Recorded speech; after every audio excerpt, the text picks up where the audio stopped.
নমস্কাৰ বন্ধুসকল, মই মানসে নতুন এটা ৰেচিপি লৈ আপোনালোকৰ সন্মুখলৈ আহিছোঁ। বন্ধুসকল, এয়া দেখিছেনে বাৰু? হালধি হয়।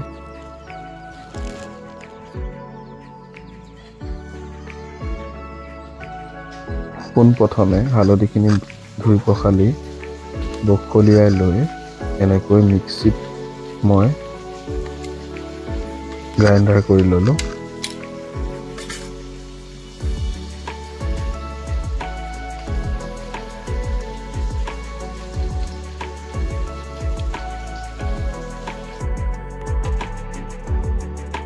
আৰু আনফালে এনেকৈ প্ৰায় 1-1.5 কিলোমান মাছ হ'ব।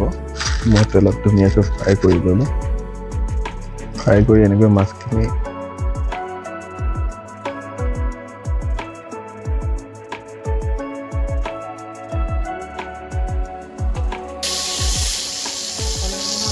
তাৰপিছত বন্ধুসকল, কেৰাহী এখন বহাই প্ৰথমে কেইটামান তেজপাত, তাৰপিছত 2টা পিঁয়াজ, সৰু হ'লে 2টা ল'ব, ডাঙৰ হ'লে 1টা হ'লে হ'ব। এনেকৈ মই তেলত বহাই দিলোঁ আৰু পিঁয়াজখিনি অলপমান ব্ৰাউন নোহোৱালৈকে মই এনেকৈ লৰাই থাকিলোঁ।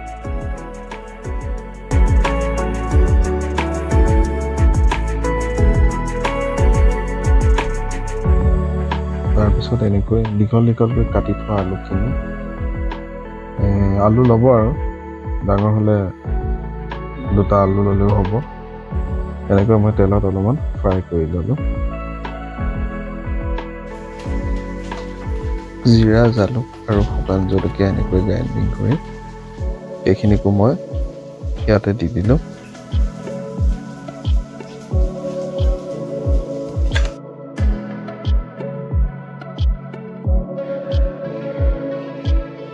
সোৱাদ অনুসৰি তাৰমানে কিমান পানী কৰিব বা কৰি বনাব তাৰ ওপৰত ডিপেণ্ড কৰি অলপমান এনেকৈ নিমখ দি ল'ব।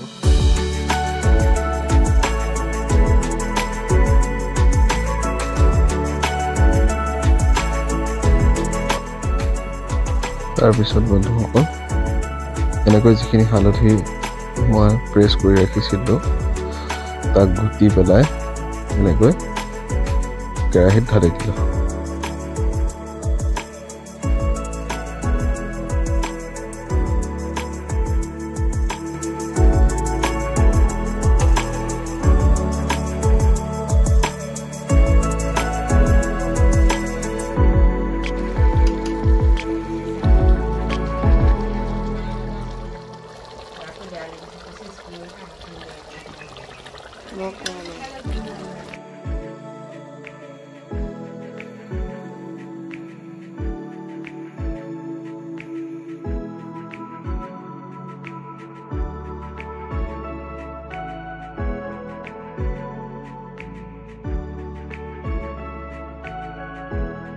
প্ৰায় 5-10 মিনিটমান অলপমান উতল আহিবলৈ দিয়াৰ পিছত এনেকৈ মই মাছখিনি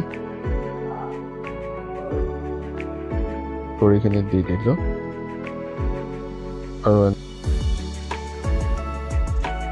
এনেকৈ 10-15 মিনিট উতল অহাৰ পিছত আমি ধনিয়া পাত অলপমান কাটি পেলাই দি দিলোঁ। ধনিয়াটো দিলে ভাল টেষ্ট আহে, চেণ্টটো ভাল লাগে, সেইমতে অলপ ধনিয়া দি দিলোঁ আৰু অলপমান উতল আহিবলৈ দিয়ক।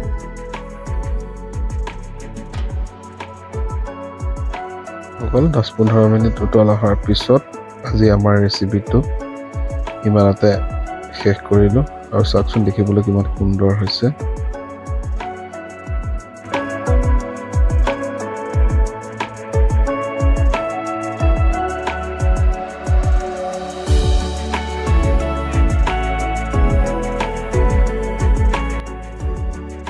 বন্ধুসকল, ভাতৰ লগত সানি মই দেখুৱাবলৈ ওলাইছোঁ। চাওকচোন ভাতৰ লগত সানিলে কিমান ধুনীয়া দেখা পায়।